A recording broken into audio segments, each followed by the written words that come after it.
नमस्कार, मी शर्मिला. आज मी तुम्हाला सीझन स्पेशल कोकणातील ओल्या काजूची उसळ दाखवणार आहे.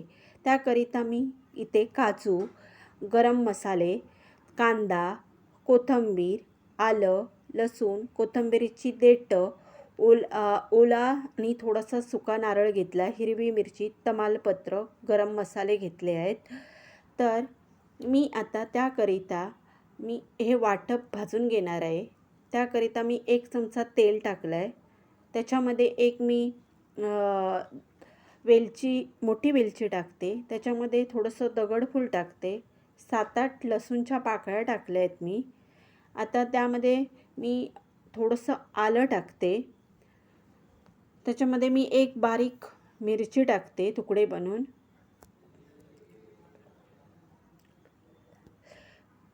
थोडंसं परतून घेते.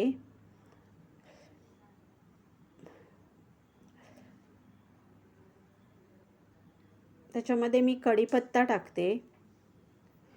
थोडंसं तमालपत्राचे 2-3 पानाचे तुकडे टाकते. थोडीशी कोथिंबीरीची देठं टाकते मी. थोडंसं हलकंसं परतून घेते.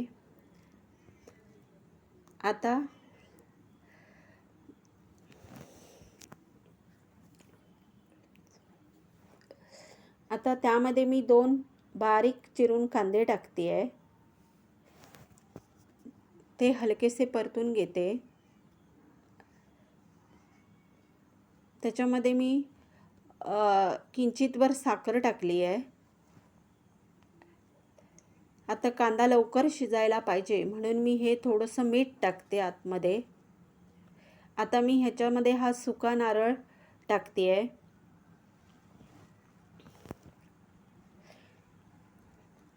आता मी ही ओल्या काजूची उसळ बनवण्यासाठी एक मातीचं भांडं घेतलं आहे. त्याच्यामध्ये मी 2 चमचे तेल घालून घेतलं आहे. त्याच्यामध्ये मी एक तमालपत्र टाकते.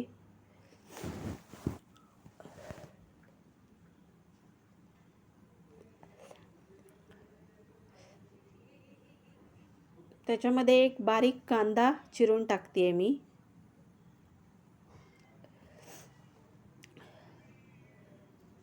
चिमूटभर साखर टाकते चवीसाठी. त्याच्यामध्ये मी मीठ टाकते कारण कांदा लवकर शिजला जातो म्हणून. आता मी एक टोमॅटो हा बारीक चिरून घेतलेला आहे, तो आतमध्ये घालते.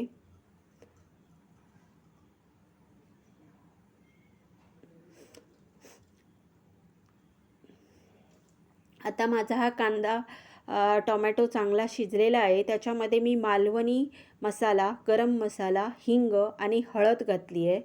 हे व्यवस्थित परतून घेते. त्याच्यामध्ये आता मी हे काजू घालते आणि ते व्यवस्थित परतून घेते. त्याच्यामध्ये मी थोडीशीच कोथिंबीर घालते. त्याच्यावरती मी झाकण ठेवते आहे. वरती मी थोडंसं पाणी घालते म्हणजे खालती ते करपणार नाही आणि तेच पाणी मला भाजीमध्ये ॲड करता येईल. हे मी आता जो मसाला बनवला तो मी आता मिक्सरला लावून घेते आहे. बारीक पेस्ट बनवून घेते.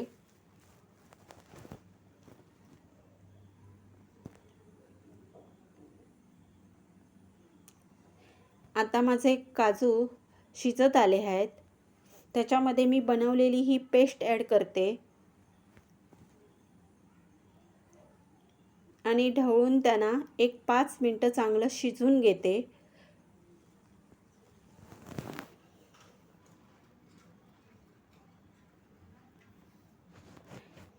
अशा प्रकारे माझी ही काजूची उसळ तयार झाली आहे. मी हा पदार्थ बनवण्यासाठी मातीच्या भांड्याचा उपयोग केला आहे कारण मातीच्या भांड्यामध्ये पदार्थ टेस्टी होतो आणि कोकणात जास्त करून मातीची भांडी वापरली जातात.